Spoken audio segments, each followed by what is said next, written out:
Documento 138. A formação dos mensageiros do reino. Depois de pregar o sermão sobre o reino, Jesus reuniu os 6 apóstolos naquela tarde e começou a expor os seus planos para visitar as cidades em volta do mar da Galileia. Os seus irmãos, Tiago e Judá, ficaram bastante sentidos por não terem sido chamados para essa reunião. Até esse momento, eles consideravam-se como fazendo parte do círculo interno de apóstolos de Jesus. Contudo, Jesus planejava não ter parentes próximos como membros desse corpo de diretores apostólicos do reino. A não inclusão de Tiago e Judá entre os poucos escolhidos, junto com a sua indiferença aparente para com a sua mãe, desde a experiência de Caná, foi o ponto de partida para um abismo sempre crescente entre Jesus e a sua família. Essa situação continuou durante toda a sua ministração pública, eles quase o rejeitaram, e essas diferenças não foram completamente aparadas até após a sua morte e ressurreição. A sua mãe constantemente oscilava entre as atitudes de uma fé e de uma esperança flutuantes, e as de emoções crescentes de desapontamento, humilhação e desespero. Apenas Ruth, a mais jovem, permaneceu indefectivelmente leal ao seu pai e irmão. Até depois da ressurreição, toda a família de Jesus tinha pouquíssimo a ver com a sua ministração. Se um profeta pode ter honrarias, mas não na sua própria terra, a ele são dados valor e apreciação, mas não na sua própria família. 1. As instruções finais. No domingo seguinte, 23 de junho, do ano 26º depois de Cristo, Jesus deu as suas instruções finais aos 6. Ordenou-lhes que partissem 2 a 2 para anunciar as boas novas do reino. Proibiu-os de batizar e desaconselhou-os quanto a fazer pregações públicas. Explicou a eles que mais tarde ele iria permitir-lhes que fizessem pregações públicas, mas que por um certo tempo, por muitas e boas razões, desejava que eles adquirissem experiência prática em lidar pessoalmente com os seus semelhantes. Jesus propunha fazer dessa primeira viagem um trabalho inteiramente pessoal, e embora esse anúncio tenha levado os apóstolos ao desapontamento, eles ainda aceitaram, ao menos em parte, as razões de Jesus para começar daquele modo a proclamação do reino, e então, assim, de bom ânimo e com um entusiasmo confiante. Eles deram início aos trabalhos. E Jesus os enviou 2 a 2. Tiago e João foram para Quereza, André e Pedro para Cafarnaum, enquanto Filipe e Natanael partiram para Tariqueia. Antes que começassem essas 2 primeiras semanas de serviço, Jesus anunciou-lhes que desejava ordenar 12 apóstolos para continuar o trabalho do reino. Depois da sua partida, e autorizou a cada um deles escolher um homem, dentre as suas primeiras conversões, para que passasse a ser membro desse corpo projetado de apóstolos.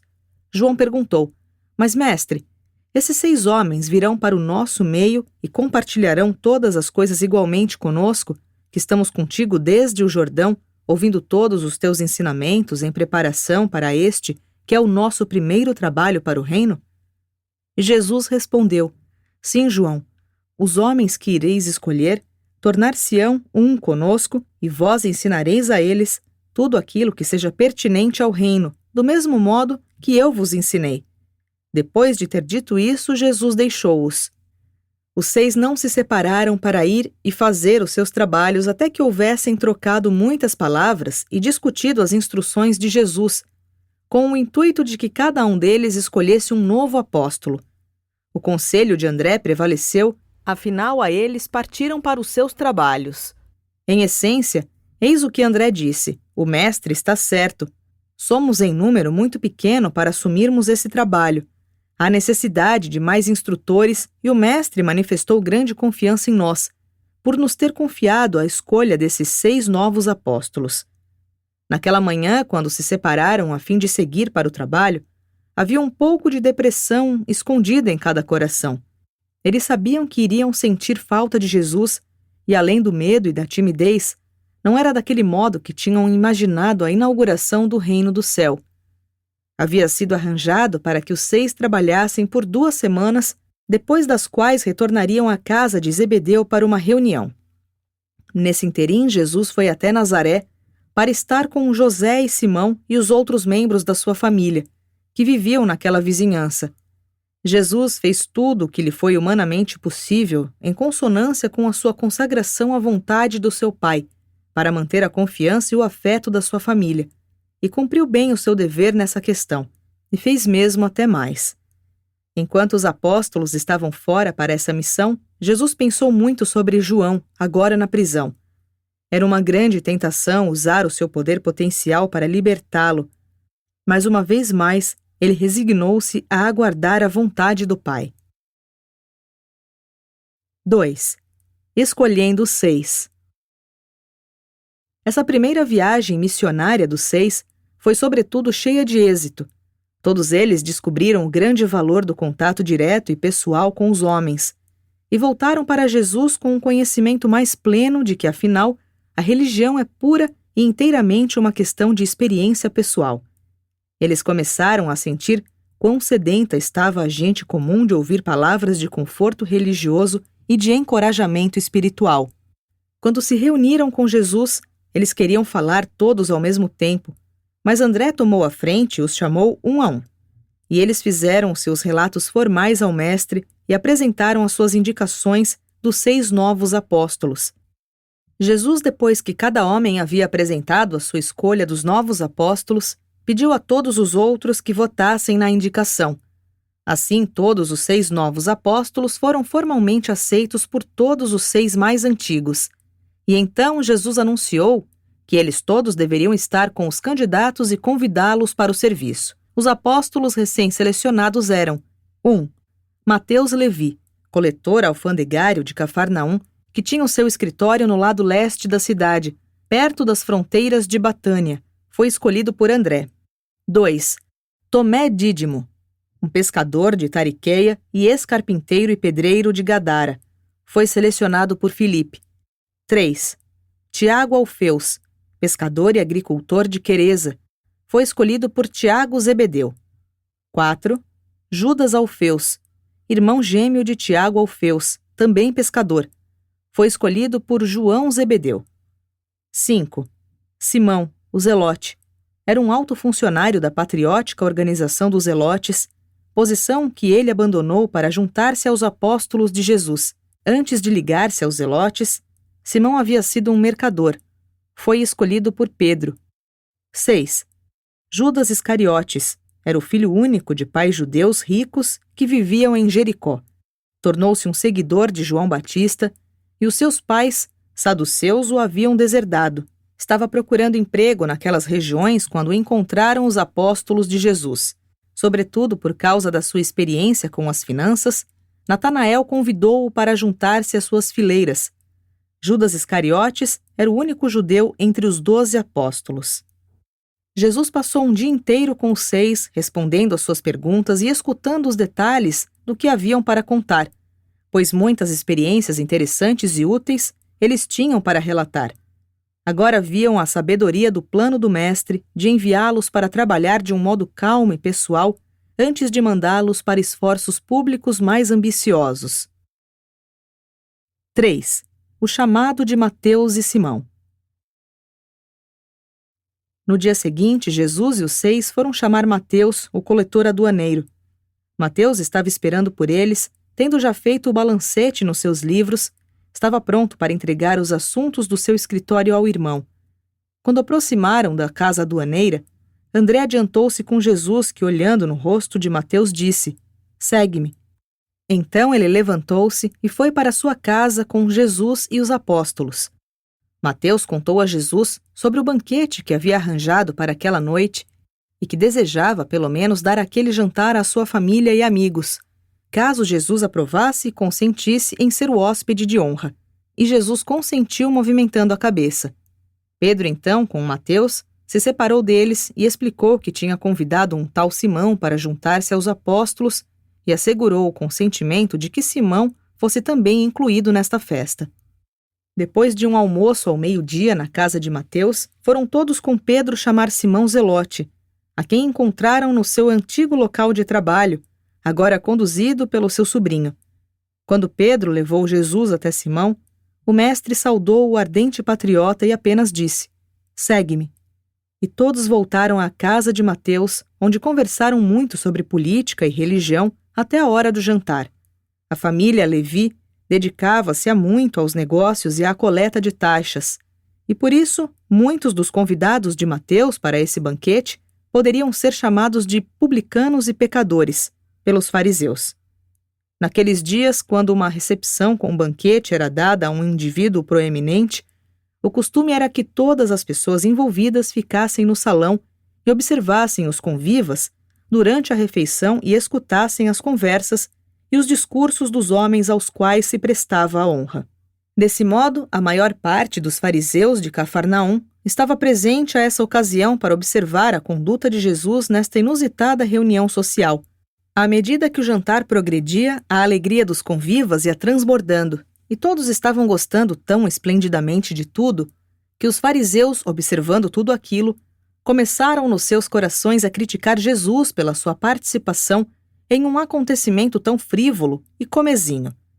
Mais tarde, naquela noite, quando estavam fazendo os discursos, um dos fariseus mais maledicentes foi tão longe a ponto de criticar junto a Pedro a conduta de Jesus, dizendo: "Como ousas dizer que este homem é reto quando ele come com publicanos e pecadores, emprestando desse modo a sua presença a tais cenas descuidadas de entrega ao prazer?"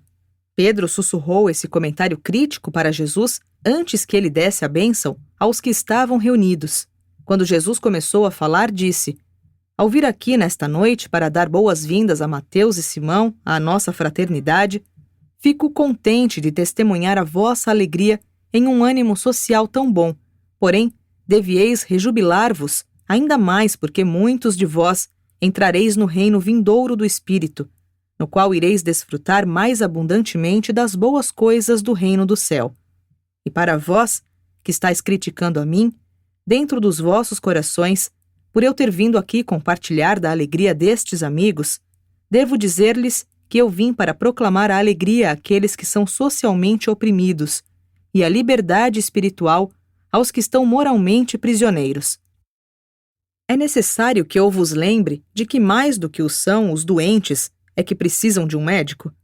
Eu vim não para chamar os retos, mas os pecadores." E essa era verdadeiramente uma coisa estranha ao ambiente judeu, ver um homem de caráter reto e de sentimentos nobres misturando-se livre e alegremente com a gente comum, e ainda mais com tantos publicanos e pecadores, reconhecidamente pouco religiosos e em busca de prazeres. Simão Zelote quis fazer um discurso nessa reunião na casa de Mateus, mas André, sabendo que Jesus não queria o reino vindouro confundido com o movimento dos zelotes, convenceu-o a refrear-se de fazer quaisquer comentários públicos. Jesus e os apóstolos naquela noite permaneceram na casa de Mateus, e quando todos se foram para suas casas, eles não falaram senão de uma coisa: da bondade e da cordialidade de Jesus. 4. O chamado dos gêmeos. Na manhã seguinte, todos do grupo dos 9 dirigiram-se de barco a Queresa, para executar o chamado formal dos 2 próximos apóstolos, Tiago e Judas, os 2 filhos gêmeos de Alfeus, indicados por Tiago e João Zebedeu. Os 2 pescadores gêmeos contavam com a vinda de Jesus e dos seus apóstolos e já estavam esperando por eles na praia. Tiago Zebedeu apresentou o mestre aos pescadores de Queresa e Jesus, olhando para eles, acenou dizendo: "Segue-me." Naquela tarde que passaram juntos, Jesus os instruiu plenamente sobre como deviam proceder em reuniões festivas e concluiu as suas observações dizendo: "Todos os homens são meus irmãos. O meu Pai nos céus não despreza nenhum ser criado por nós. O reino do céu está aberto para todos os homens e mulheres. Nenhum homem pode fechar a porta da misericórdia na cara de nenhuma alma faminta que procure entrada. Nós nos assentaremos e comeremos com todos aqueles que desejem escutar sobre o reino. Aos olhos do nosso Pai, que nos contempla de cima, todos são iguais. Não recuseis repartir o vosso pão com o fariseu ou com o pecador, com o saduceu ou o publicano, romano ou judeu, rico ou pobre, livre ou escravo. A porta do reino está bem aberta para todos que desejarem saber a verdade e encontrar Deus." Naquela noite, em uma ceia simples na casa de Alfeus, os 2 gêmeos eram recebidos na família apostólica. Mais tarde, naquela noite, Jesus deu aos seus apóstolos a sua primeira lição, que tratava da origem, natureza e destino dos espíritos impuros, mas eles não compreenderam a importância daquilo que lhes havia sido dito. Achavam muito fácil compreender, amar e admirar Jesus, mas difícil, por demais, era compreender muitos dos seus ensinamentos. Depois de uma noite de descanso, todo o grupo, agora em número de 11, foi de barco até Tariqueia. 5. O chamado de Tomé e Judas. Tomé o pescador e Judas o errante encontraram-se com Jesus e os apóstolos no barco de pesca que atracou em Tariqueia, e Tomé os conduziu à sua casa perto dali. Filipe agora apresentava Tomé como seu indicado para o apostolado e Natanael apresentava Judas Iscariotes, o judeu, com as mesmas honras. Jesus olhou para Tomé e disse: Tomé, tu tens pouca fé, entretanto eu te recebo. Segue-me. Para Judas Iscariotes o mestre disse: Judas, somos todos da mesma carne e do mesmo modo que o recebo em nosso meio, eu oro para que sejas sempre leal aos teus irmãos galileus. Segue-me. Depois de haverem descansado, Jesus saiu com os 12 para orar com eles e para instruí-los sobre a natureza e o trabalho do Espírito Santo. Mas, de novo, de nenhum modo, eles compreenderam o significado daquelas verdades maravilhosas que ele tentava ensinar-lhes. Um compreenderia um ponto e o outro compreenderia outro ponto. Nenhum deles, porém, pôde captar o seu ensinamento como um todo. Eles sempre cometeriam o erro de tentar enquadrar o novo evangelho de Jesus dentro das suas velhas formas de crenças religiosas. Não conseguiam captar a ideia de que Jesus tinha vindo para proclamar um novo evangelho de salvação e para estabelecer um novo caminho de encontrar Deus. Eles não percebiam que ele era uma nova revelação do Pai dos céus. No dia seguinte, Jesus deixou os seus 12 apóstolos a sós. Queria que eles se conhecessem uns aos outros e desejava que ficassem a sós para conversarem sobre o que ele lhes havia ensinado. O mestre voltou para a refeição da tarde e, depois do jantar, ele falou-lhes sobre as ministrações dos serafins e alguns dos apóstolos compreenderam o seu ensinamento. Descansaram por uma noite e partiram de barco para Cafarnaum no dia seguinte. Zebedeu e Salomé tinham ido morar com o filho Davi, e desse modo toda a sua grande casa podia ficar à disposição de Jesus e dos seus 12 apóstolos. E ali Jesus passou um sábado tranquilo com seus mensageiros escolhidos. Cuidadosamente, traçou os planos para proclamar o reino e explicou integralmente a importância de evitar quaisquer conflitos com as autoridades civis, dizendo: se os governantes civis tiverem de ser censurados, deixai comigo essa tarefa. Cuidai de não fazer nenhuma denúncia contra César ou os seus servidores. Foi nessa mesma noite que Judas Iscariotes chamou Jesus à parte para perguntar por que nada estava sendo feito para tirar João da prisão, e Judas não ficara totalmente satisfeito com a atitude de Jesus. 6. A semana de lições intensivas. A semana seguinte foi dedicada a um programa de aperfeiçoamento intenso. Cada dia, os 6 novos apóstolos eram colocados nas mãos dos seus respectivos recrutadores para uma cuidadosa recapitulação de tudo o que tinham aprendido e experimentado como preparação para o trabalho do reino. Os apóstolos mais antigos recapitularam cuidadosamente, para benefício dos 6 mais recentes, os ensinamentos de Jesus, dados até aquele momento. Às tardes, eles sempre se reuniam no jardim de Zebedeu para receber as instruções de Jesus. Foi nessa mesma época que Jesus estabeleceu um dia, no meio da semana, para descanso e diversão. E eles seguiram esse plano de descanso de um dia por semana durante o resto da vida material do seu mestre. Como regra geral, às quartas-feiras, eles nunca se dedicavam às suas atividades regulares. Nesse feriado da semana, Jesus normalmente separava-se deles dizendo: meus filhos, ide divertir-vos por um dia. Descansai os corpos dos trabalhos árduos do reino e gozai do arrefecimento que advém da volta às vossas antigas vocações ou da descoberta de novas espécies de atividades recreativas. Ainda que Jesus, nesse período da sua vida terrena, na verdade não necessitasse desse dia de descanso, Ele adaptou-se a esse plano porque sabia que era o melhor para os seus seguidores humanos. Jesus era quem ensinava, o mestre. Os seus companheiros eram os seus alunos, os discípulos. Jesus esforçou-se para esclarecer aos seus apóstolos a diferença entre os seus ensinamentos e a sua vida junto com eles, e os ensinamentos que pudessem advir posteriormente sobre ele. Disse Jesus: "O meu reino e o evangelho relacionado a ele deverão ser o conteúdo da vossa mensagem. Não vos deixeis desviar por pregações sobre mim e sobre os meus ensinamentos. Proclamai o evangelho do reino e retratai a minha revelação do Pai dos céus, mas não vos deixeis ser extraviados pelas vielas da criação de lendas e de construção de cultos de crenças e de ensinamentos sobre as minhas crenças e ensinamentos."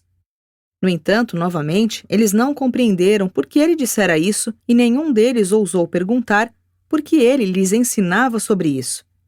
Nesses ensinamentos iniciais, Jesus tentou evitar controvérsias com seus apóstolos, tanto quanto possível, exceto naqueles casos que envolviam conceitos errôneos do seu Pai nos céus. Para todas essas questões, ele nunca hesitou em corrigir as crenças errôneas. Havia apenas um motivo na vida pós-batismal de Jesus em Urântia, e esse era a revelação do seu Pai do paraíso, uma revelação mais verdadeira e melhor. Ele era o pioneiro do caminho novo e melhor até Deus, o caminho da fé e do amor. A sua exortação aos apóstolos era sempre: "Ide procurar os pecadores, encontrai os afligidos e confortai os ansiosos." Jesus tinha uma perfeita compreensão da situação. Ele possuía um poder ilimitado, que poderia ter sido utilizado para ajudar e adiantar a sua missão. No entanto, ele estava totalmente satisfeito com os meios e as personalidades, os quais a maior parte das pessoas teria considerado inadequados e que teriam encarado como sendo insignificantes. Ele estava empenhado em uma missão de possibilidades dramáticas enormes, mas insistiu em dedicar-se aos assuntos do seu Pai do modo mais tranquilo e pouco dramático. Evitou cuidadosamente qualquer exibição de poder, e agora ele planejava trabalhar de modo pouco ruidoso, ao menos por vários meses, com os seus 12 apóstolos, nas cercanias do Mar da Galileia. 7. Uma nova desilusão. Jesus havia planejado uma campanha missionária tranquila de 5 meses de trabalho pessoal. Contudo, não disse aos apóstolos o quanto aquilo ia durar. Eles trabalharam de semana a semana. E muito cedo, nesse primeiro dia da semana, exatamente quando ia anunciar isso aos seus 12 apóstolos, Simão Pedro, Tiago Zebedeu e Judas Iscariotes vieram para ter uma conversa particular com ele.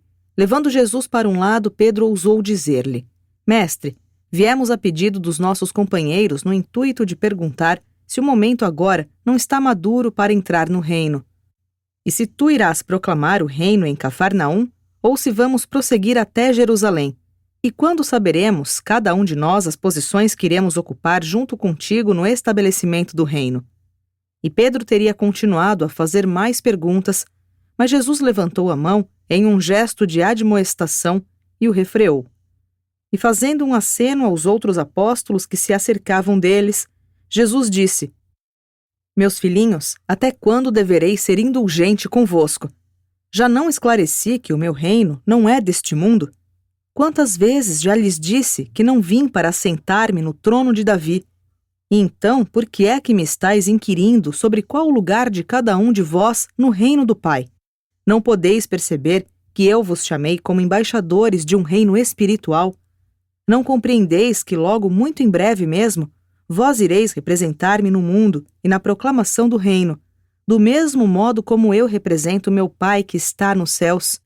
Será possível que eu vos tenha escolhido e que vos tenha instruído como mensageiros do reino, e vós ainda não compreendeis a natureza e o significado deste reino vindouro, de predominância divina nos corações dos homens? Meus amigos, escutai-me uma vez mais. Eliminai das vossas mentes essa ideia de que o meu reino é um governo de poder ou um reino de glória. De fato, todo o poder nos céus e na terra será, dentro em pouco, entregue às minhas mãos, mas não é da vontade do Pai que usemos esse dom divino para glorificar a nós próprios durante esta idade. Numa outra idade, Vós ireis de fato assentar-vos comigo no poder e na glória, mas cabe-nos agora submetermos-nos à vontade do Pai e continuarmos em humilde obediência, executando o seu mandado na terra. Uma vez mais, os seus discípulos ficaram chocados, estupefatos. Jesus mandou que fossem orar, 2 a 2, pedindo a eles que voltassem até ele ao meio-dia. Nessa manhã crucial, cada um deles procurou encontrar Deus, e cada um esforçou-se para animar e fortalecer o outro, e retornaram a Jesus como ele lhes havia pedido. Jesus rememorou com eles, nesse momento, a vinda de João, o batismo no Jordão, a festa de casamento em Caná, a escolha recente dos 6 e a separação, pela qual passaram dos próprios irmãos na carne, e então os preveniu de que o inimigo do reino iria também tentar separá-los. Depois dessa conversa curta, mas sincera, os apóstolos levantaram-se sob a liderança de Pedro para declarar a sua devoção imperecível ao seu mestre e para prometer, como Tomé se expressou, a sua lealdade inarredável ao reino. A este reino vindouro, não importando o que seja, e ainda que eu não o compreenda inteiramente. Todos eles realmente acreditavam em Jesus, embora não entendessem completamente os seus ensinamentos. Agora Jesus perguntava a eles quanto dinheiro tinham consigo, e também perguntou quanto às provisões que tinham dado às suas famílias. Quando ficou claro que eles não tinham fundos suficientes para manterem-se por 2 semanas, ele disse: Não é da vontade do meu Pai que comecemos o nosso trabalho desse modo. Permaneceremos aqui perto do mar e pescaremos por 2 semanas ou faremos o que as nossas mãos encontrarem para fazer. E nesse interim, sob a liderança de André, o primeiro apóstolo escolhido, vós ireis organizar-vos, de modo a prover de tudo o que seja necessário ao vosso futuro trabalho, não apenas para o ministério pessoal presente, mas também para quando posteriormente eu vos mandar na pregação do Evangelho e na instrução dos crentes. Eles ficaram cheios de ânimo com essas palavras. Essa era a primeira sugestão clara e positiva que tinham de que Jesus projetava mais tarde efetuar esforços públicos mais ambiciosos e ativos. Os apóstolos passaram o restante do dia aperfeiçoando a sua organização e completando os arranjos dos barcos e redes para embarcar na manhã seguinte com o intuito de pescar, pois todos haviam decidido devotar-se à pescaria. A maioria deles havia sido pescador, e até mesmo Jesus era um barqueiro e pescador experiente. Muitos dos barcos que eles usariam nos próximos anos haviam sido feitos com as próprias mãos de Jesus, e eram barcos bons e confiáveis. Jesus mandou que eles se devotassem a pescar por 2 semanas, acrescentando: E depois avançareis, tornando-vos pescadores de homens. Eles pescavam em 3 grupos. A cada noite Jesus saía com um grupo diferente. Como eles desfrutavam da companhia de Jesus. Ele era um bom pescador, um companheiro alegre e um amigo inspirador. Quanto mais trabalhavam com ele, tanto mais o amavam. Certo dia Mateus disse: Quanto mais tu compreendes algumas pessoas, menos as admira. Mas com este homem, quanto menos eu o compreendo, tanto mais eu o amo. Esse plano de pescar e sair por 2 semanas para o trabalho pessoal em nome do reino prolongou-se por mais de 5 meses, até o fim desse ano 26º depois de Cristo, quando cessaram aquelas perseguições especiais que tinham sido dirigidas contra os discípulos de João depois do seu encarceramento. 8. O primeiro trabalho dos 12. Depois de vender o fruto da pesca de 2 semanas, Judas Iscariotes, que foi o escolhido para atuar como tesoureiro dos 12, dividiu os fundos apostólicos em 6 partes iguais, depois de tirados os fundos para as famílias dependentes. E então, perto do meio de agosto, no ano 26º depois de Cristo, eles saíram 2 a 2 na direção dos campos de trabalho designados por André. Nas 2 primeiras semanas, Jesus esteve com André e Pedro, nas 2 semanas seguintes com Tiago e João, e assim por diante com as outras duplas, na ordem da escolha deles. Desse modo, ele era capaz de sair ao menos uma vez com cada dupla, antes de reuni-los para o começo dos trabalhos públicos deles. Jesus ensinou-lhes a pregar o perdão dos pecados pela fé em Deus, sem penitência ou sacrifício, e ensinou que o Pai dos céus ama todos os seus filhos com o mesmo amor eterno. e mandou que os apóstolos se abstivessem de discutir. 1. A obra e o aprisionamento de João Batista. 2. A voz surgida durante o batismo. Disse Jesus: apenas aqueles que ouviram a voz podem referir-se a ela. Falai apenas daquilo que ouvistes de mim.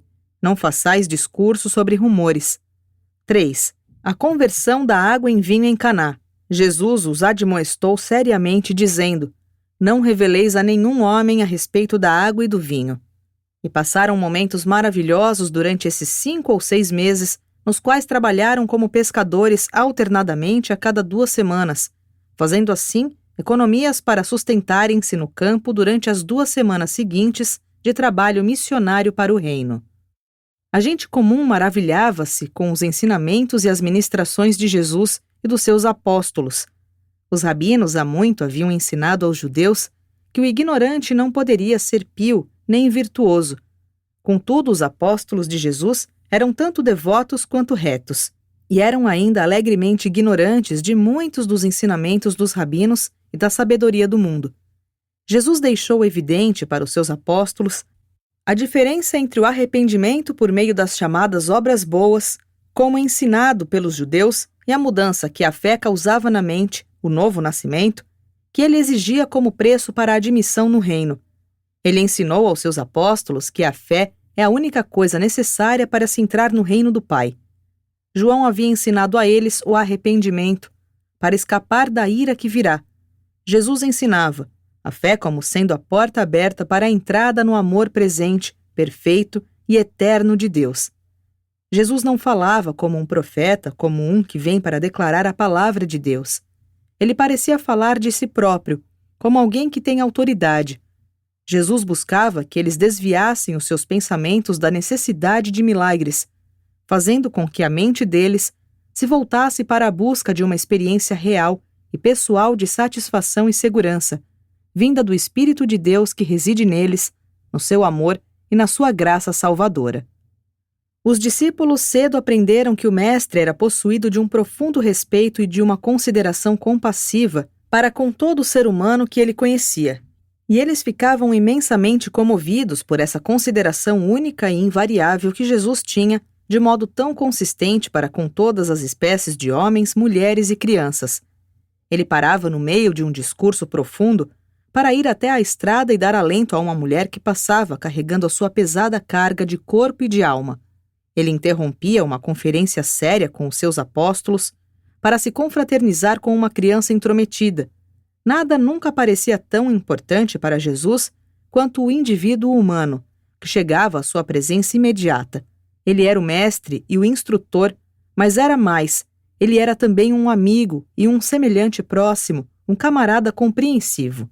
Se bem que os ensinamentos públicos de Jesus consistissem principalmente em parábolas e discursos curtos, invariavelmente ele ensinava aos seus apóstolos por meio de perguntas e respostas.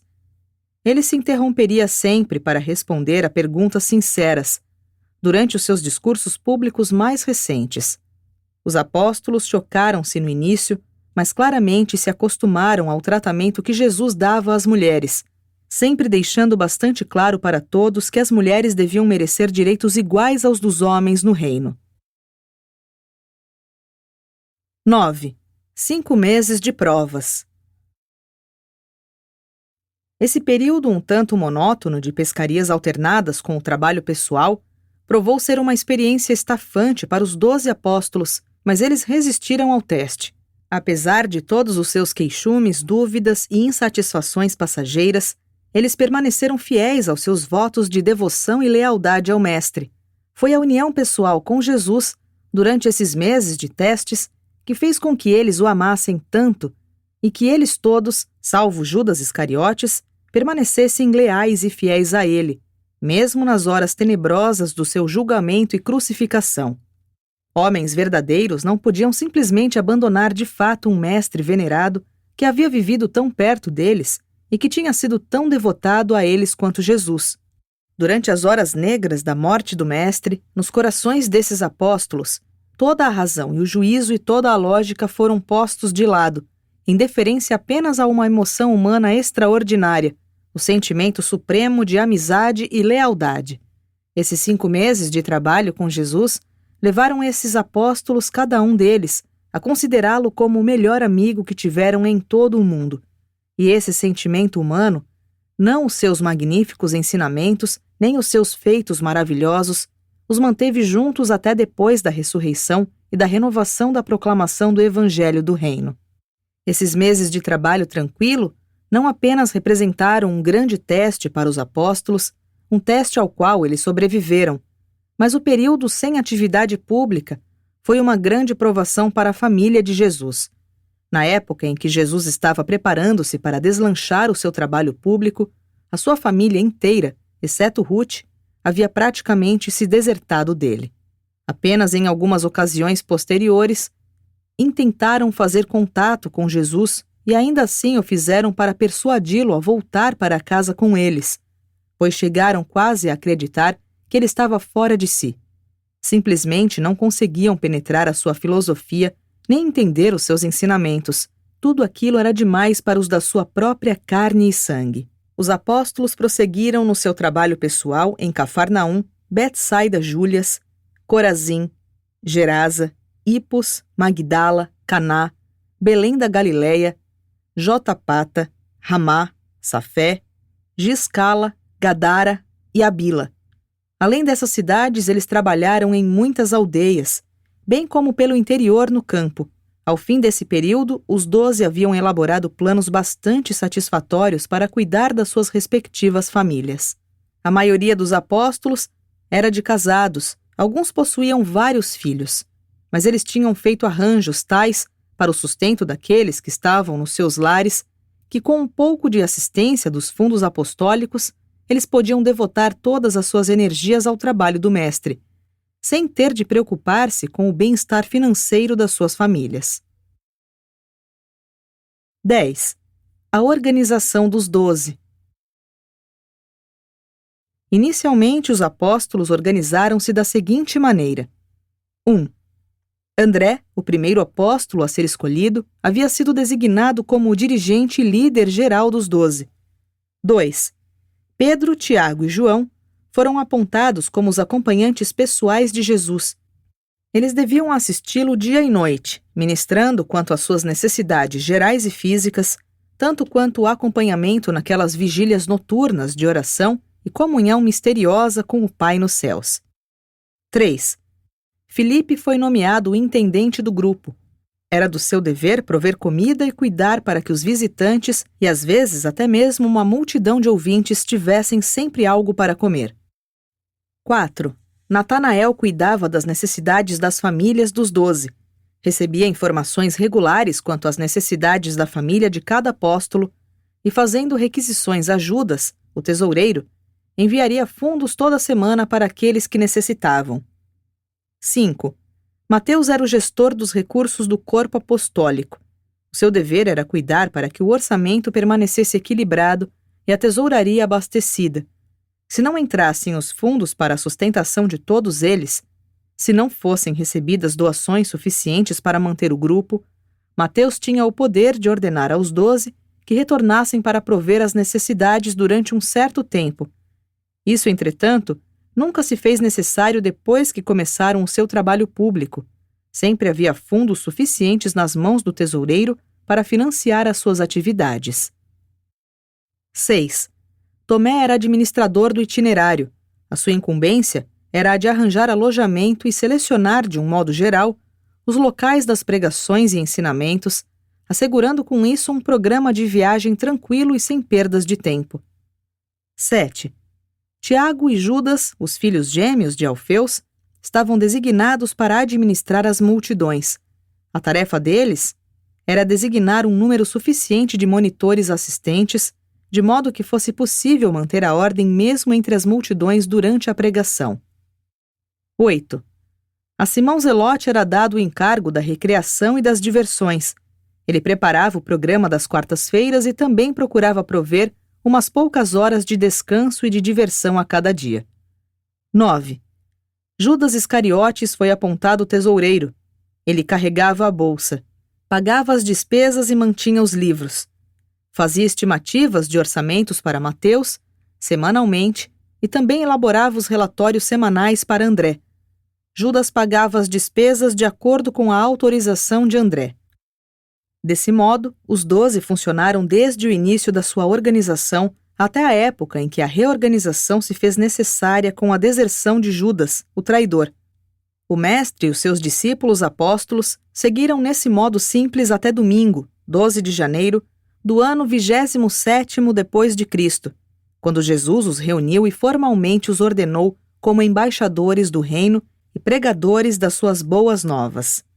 E logo depois estavam todos prontos e partiram para Jerusalém e para a Judéia, na primeira viagem de pregação pública.